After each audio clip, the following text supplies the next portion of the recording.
Chief Meteorologist Chase Jones.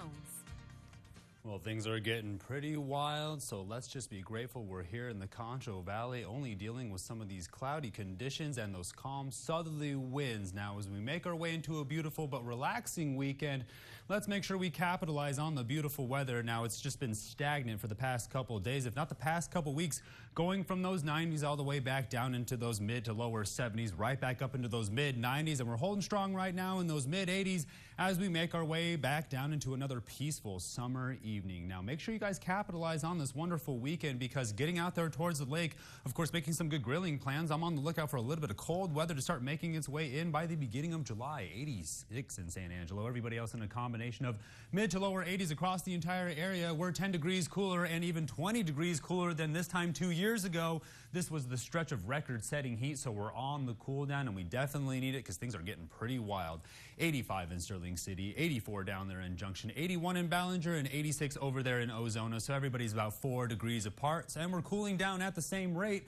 So it's letting me know that the moisture is still pretty consistent across the entire area. Dew points are in those 60s across the entire region, while humidity indices are in those 30s and those 40s and 50s off towards the east and those lower elevations. It just gets repetitive, I tell you. Not a whole lot has changed, and that's what's fascinating. I've been showing you the exact same graphic for the past 4 days. It hasn't moved, and Stephen and I are on the question whether or not it has to do something with how fast things are moving in the upper atmosphere. Now, down towards the bottom of the screen, towards the Gulf of America, we're seeing more concentrations of orange make their way back in. Once we get down to the surface, you'll see what I'm talking about. Now, this could be the reason why some of that high pressure is starting to weaken. The tropics always picking up in activity. We're keeping our eye on those sea surface temperatures, as well as some of these upper level troughs that make their way in the upper level pattern. We're looking for, Stephen, help me with it, a tropical upper atmospheric trough. It's called a tut. It's going to be a small wave that makes its way through the area that could kick off some circulation in the upper atmosphere.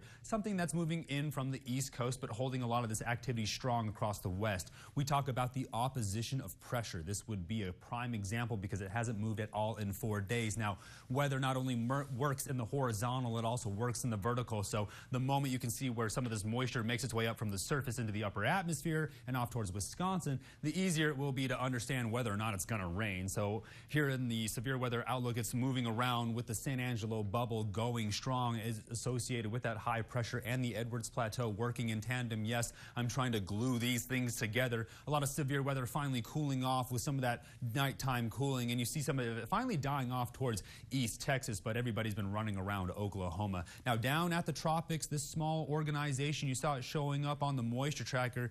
Models are starting to see whether or not it's going to fight its way up into southern Texas, so we'll see if we don't need to keep our eye on it or not. But down in the Concho Valley, still that southerly flow. Now, tomorrow, good opportunity to get out to the lake and take a good look at some of those boats. I tell you, if you can strap a motor towards it on Race It, I'm gonna be involved in it. Getting a good look at some of these racing conditions with light cloud cover as it evaporates underneath that West Texas sun. By Sunday, some on-off cloud cover, still rain showers sticking towards the north. Trust me, you're gonna get a good few runs out there because the winds are gonna be out of the south, about 5 to 10 miles per hour, so not too much chop out there on the lake. So tonight, all the way back down into those 70s. Light cloud cover, gentle southerly winds, a calm summer night. Then tomorrow, a wonderful run at those mid-90s. It's finally the weekend. Make sure you make plans, or if you don't, you're not wasting it, because there's nothing wrong with taking a nice relaxing break, because trust me, it's Men's Mental Health Month, and it's starting to wrap up. As we get closer towards the end of June and closer towards Griff's birthday, things are going to start to cool down, and with it, a good opportunity for some thunderstorms. Stay tuned. We'll have more after the break. You're watching KSAN News 10.